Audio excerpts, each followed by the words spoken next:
Hey guys, Chris here from the Ultimate Recycler. Welcome back to the channel. Welcome to the shed. Welcome if you're new here. We have a repair job to do today. Those that follow my channel know every week I get a whole lot of electrical stuff from the charity shop to try and save.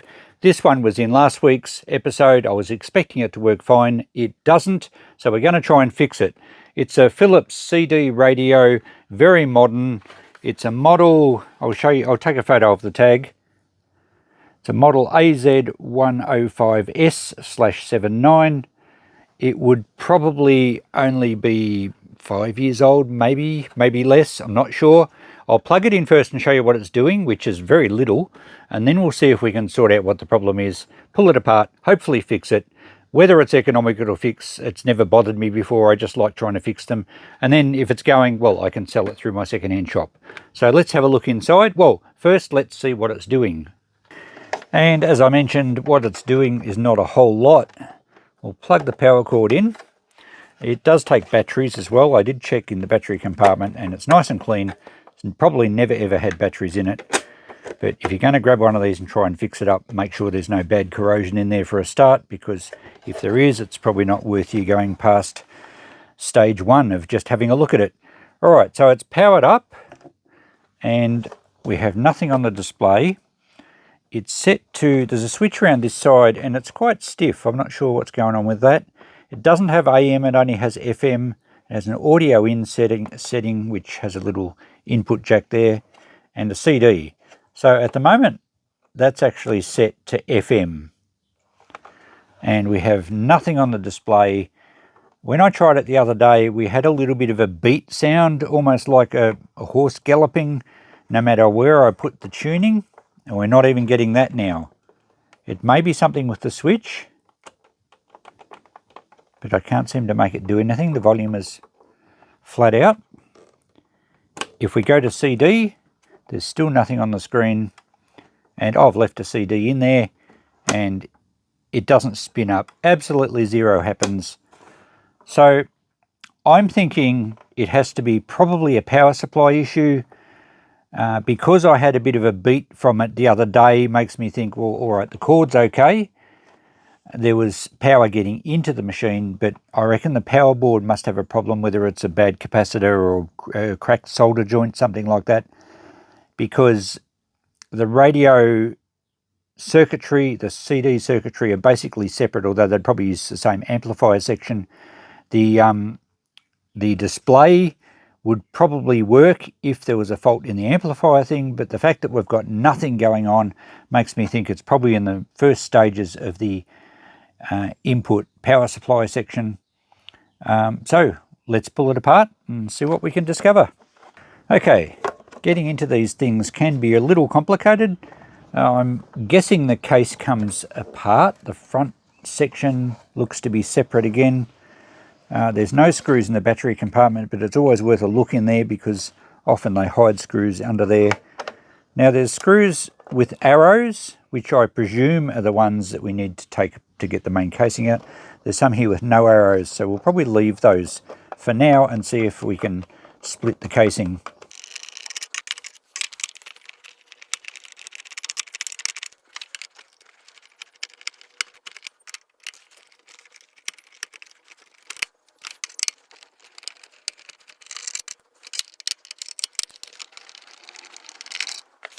Okay, now the front two screws were a little shorter than the other ones.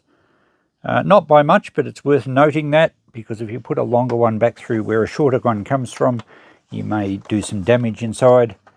Now, I'm guessing the front two hold the front cover on. There we go, that's going to separate. Oh, okay, the back comes right away. That's pretty easy access, actually. Very good. So there's the power supply module, where our mains goes in, and there'll be low voltage DC come out, so that's probably just a switch mode power supply.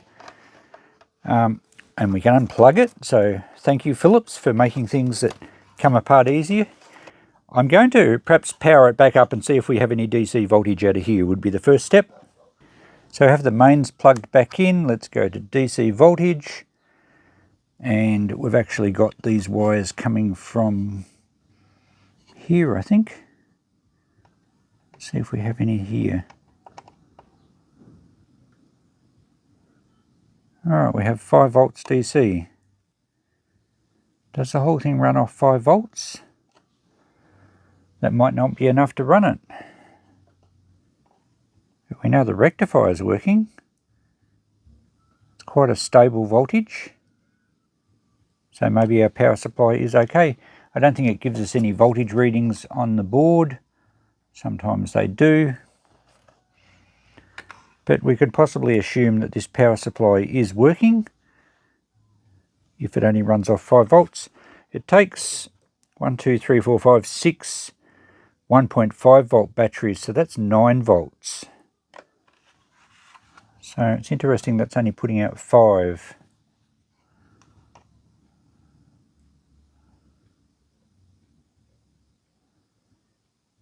.2. It's dropping though.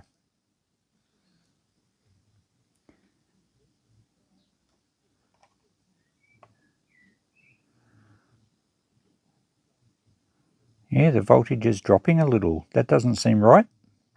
Alright, well, I might take the power supply out. We'll remove the mains cord.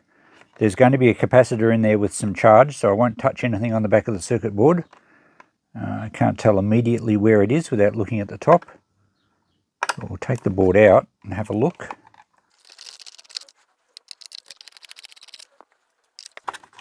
Okay, without touching the board. Oh, the whole thing's lifting out. There we go.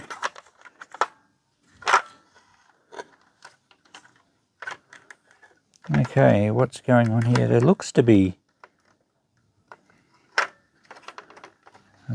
some stuff on the top of the little transformer and around the base of this component, which is a MOSFET, is it?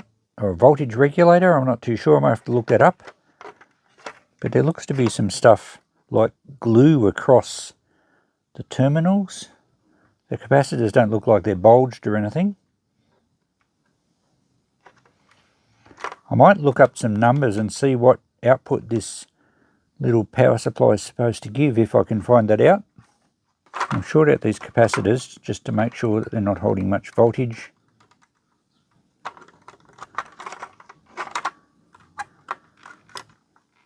No voltage stored in those ones. They are rated at 400 volts, so even though this is only a little board with a small output, the capacitors can store a fair bit of voltage.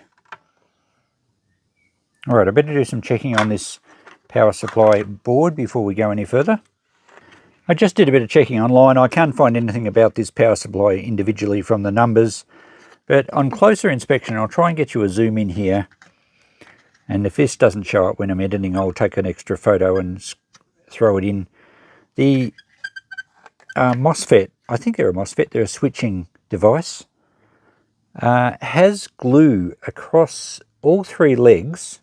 There's a string of glue going to the edge of the transformer, but it looks to be corroded on a couple of the legs. I know that glue sometimes can go conductive after time, and it looks to be a date of 2014 on the bottom of this board. So if it's 10 to 11 years old and the glue's gone conductive, it's essentially shorting those legs out, which will inhibit the operation of the circuitry. It's obviously working to a degree, but whether the voltage is as low or as high as it should be, I'm not sure. We could probably put some batteries in and see if the unit will actually work, or at least get some more power from the batteries.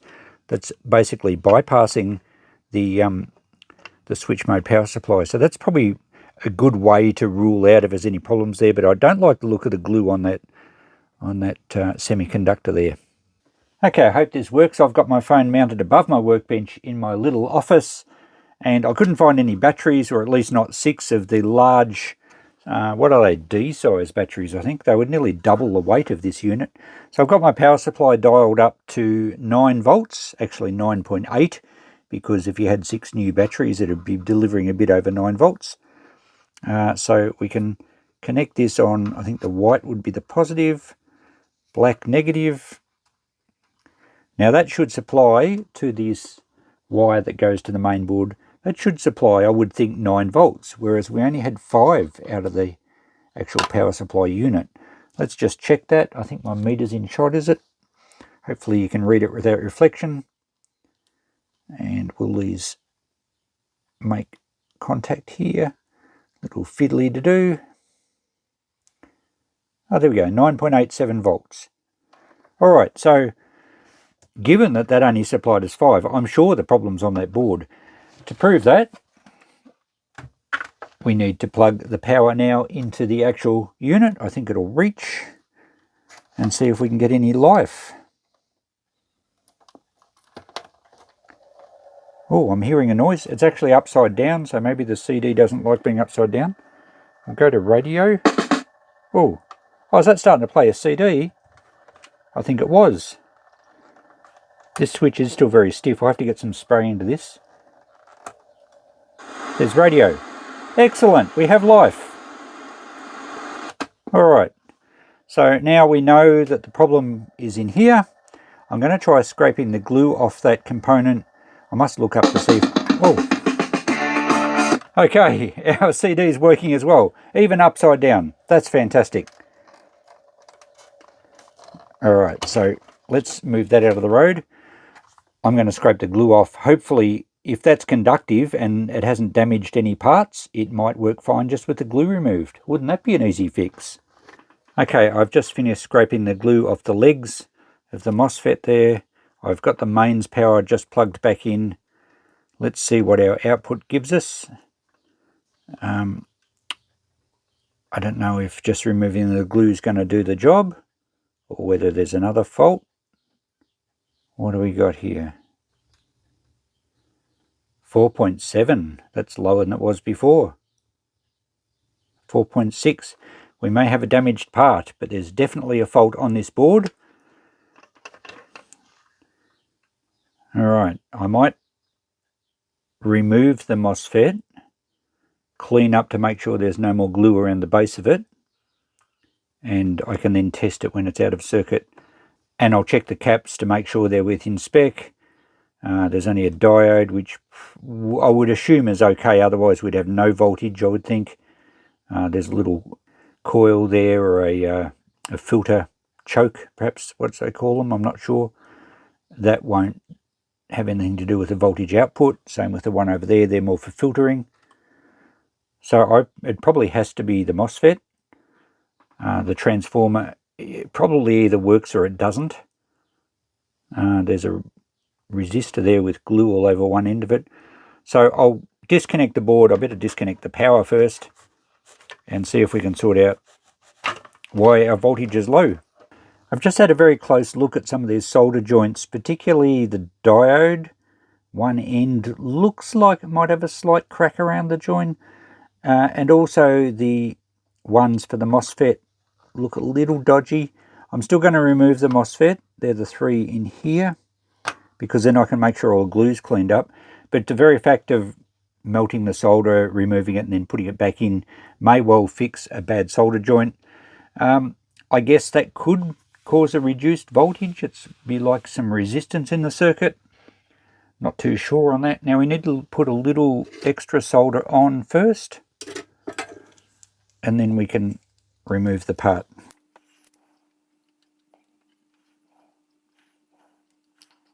Let's resolder the diode one.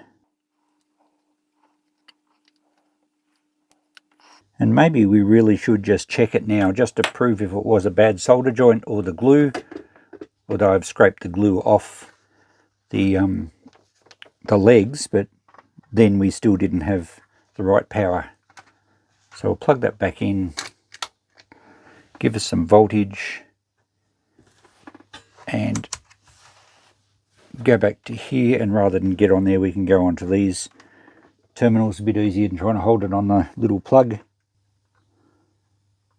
3.6, it's even lower. 3.94. So it's a fluctuating voltage for some reason.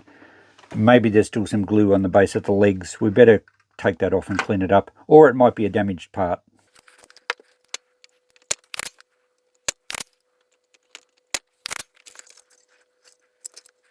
Okay, there's our part.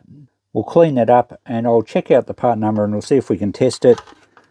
And I'll clean the rest. Oh, there was a little capacitor underneath it. I'll clean the rest of this glue up, I might as well check that resistor to make sure it's in spec. And the capacitors, the diode should be okay. We can check that on the meter anyway. Not much to this board. There are some small components underneath the bridge rectifier there, but I'm sure that's working because we have DC voltage. Quite a few little surface mount resistors, and there doesn't seem to be any glue damage underneath. There's some little MLCC capacitors. I think all that part's going to be okay. I will just have a good glance over all the solder joints though to make sure there's no bad ones, because in this era they were using, well, they still use lead-free solder, and it just doesn't, it is prone to having dry joints. Alright, we better do some research on this part and see if we can test it. A quick Google tells me that the BU3150BF component is a bipolar junction transistor, which is a switching transistor, which is what I expected. That shows us which terminals are our base collector and emitter. And Google AI does tell us how to test it, so you don't need to be an expert with electronics to do this stuff. All the information's readily available, and I'm forever searching how to do stuff. So as instructed, the red we've set to diode check on the meter, and if we have the red probe on the base and the black probe on the emitter, we should have a reading 0.61, and that's within the range that we're told that it's okay. So this component might well be all right. I think if we reverse the leads, it should not have any reading. Yep, so I think that's okay. If that's the case, we better check this resistor over here, because I think this resistor acts as a fuse as well, but if it's blown we'd have nothing. However, we can easily check that. I'll probably have to remove one leg from circuit to make sure we get an accurate reading. Okay, I'll add a bit of solder there. Just helps remove it with the solder sucker. And we should be able to lift one leg here now. Oh, there's glue all over that. Doesn't matter which way we do the leads on a resistor. And we're set to ohms. What do we have?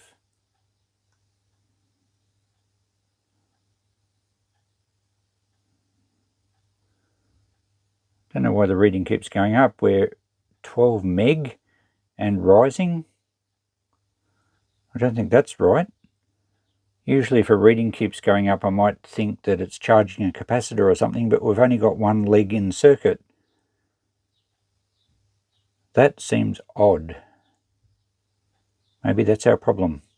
So according to the color bands on this, which is brown, black, black and gold, it should be only a 10 ohm resistor, not so many mega ohms. We can put it in this little tester I've got here. A component tester, which you can buy on eBay very cheaply, and it even identifies what the component is.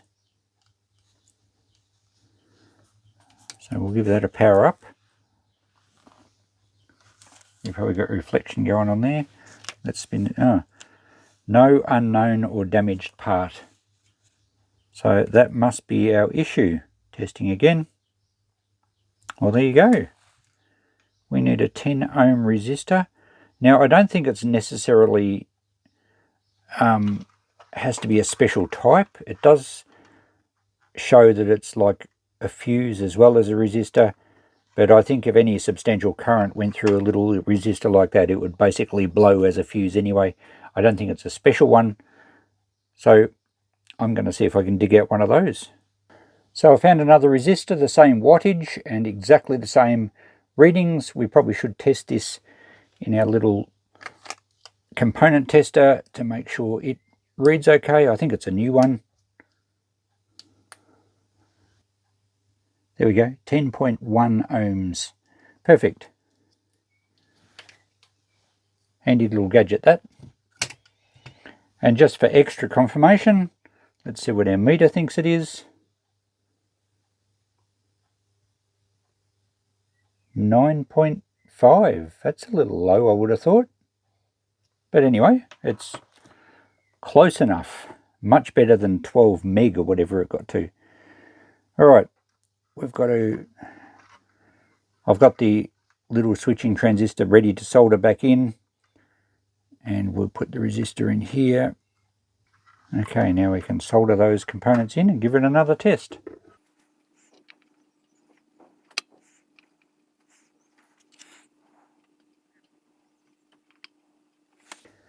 I'll snip our leads off here so they don't short out on anything.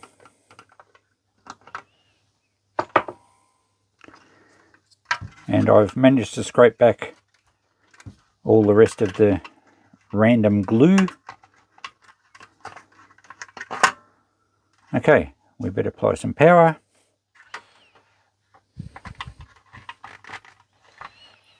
And we can go back to voltage and see what we've got on our output without touching anything I shouldn't.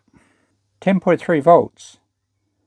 Well, that's twice as good as what we had before, and I'm sure that will be enough to provide the unit with good operating voltage. Fantastic. So that was our issue. One little resistor that's not burnt, it's just glue on one end, but obviously it's gone a bit haywire inside. Okay, now we just need to put it back together and see if it'll work properly. While I've got this apart though, I might just get a little bit of spray into the switch. I think it's okay, but it won't hurt to get a bit of spray in there just to lube it and make sure the connections are working fine. A little bit of deoxit.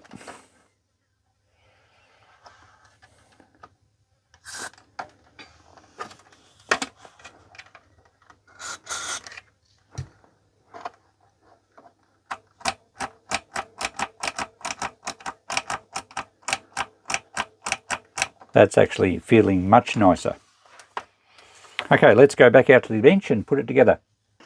Okay, this went back in this way. I didn't actually short those capacitors out, and you really should get into the habit of doing that because there's a little spark there. Because they can certainly give you a decent zap. I don't think capacitors of this size are going to end your days on the planet, but you really don't want to be bitten by them either. So good habit to get into, especially when you're touching the back of the board. Okay, now let's talk about glue. They put glue on a lot of things these days to hold components to the board, and I think it's part of the automatic manufacturing process with robots and everything these days. It stops the components dropping out whilst they're being soldered. So that's fine, but the glue is certainly known to go conductive and cause corrosion. And it makes you wonder, there's a pesky fly here, it makes you wonder if the manufacturers, if I put on my conspiracy theory hat here, I might suggest that manufacturers say, let's use this time bomb glue so that people's appliances only last a certain time. Let's say, maybe a week out of warranty or something, and then the glue shorts everything out, and wow, they have to buy a new one. We'll have so many more sales. Yeah, I don't know. I don't think they'd be intentionally doing that, but make up your own mind. Surely they must be aware down the track that the glue creates problems. These days, just things aren't expected to last. I mean, if this is 10 years old, well, that's probably way older than what the manufacturers thought anyone would want to keep it for. But, let's make things last a long time. Less waste. Right, I better concentrate. I think I've got everything back in there. I've got to plug this one in back here.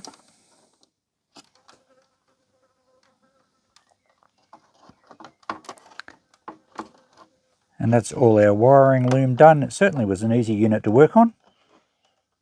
And it goes this way. So much easier to get apart and access all the boards compared to some of the ones I've done. So thank you, Philips. Put some screws back in now. And with it back together, it's time to power it up. And it made a promising noise straight away. We have some life on the display here.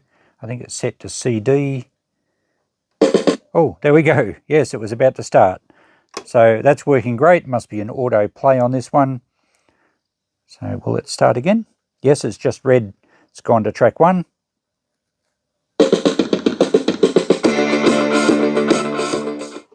Excellent. Let's go to radio.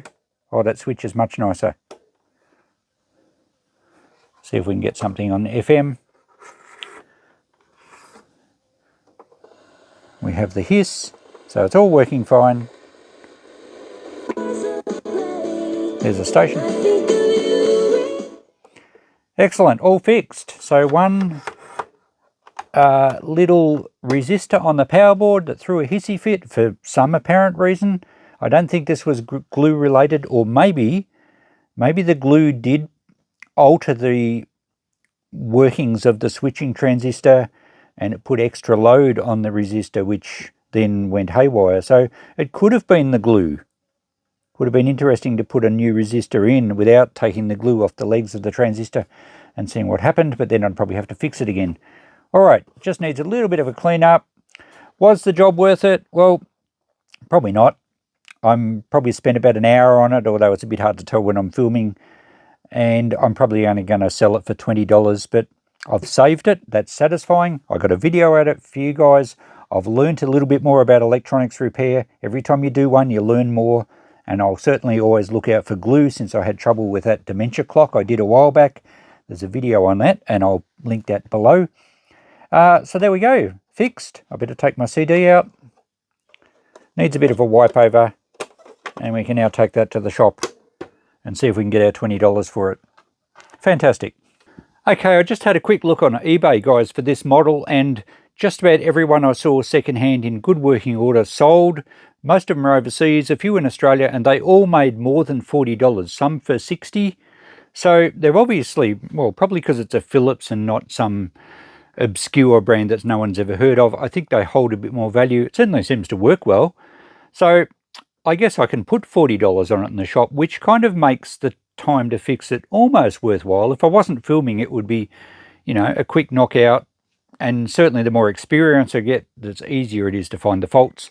So I'm glad to save this, and I'm going to ask $40 now. So I reckon that's pretty good. I did see a new one for sale that sold for $170, but you know, they're about 10 years old, so I don't know if that was new old stock or they're still making this model. Not sure. Anyway, I'm happy with the results. We get something to sell. I'm sure I'll be a happy customer, and something else out of my shed. Thanks for watching, guys. We'll catch you in the next video. Bye for now.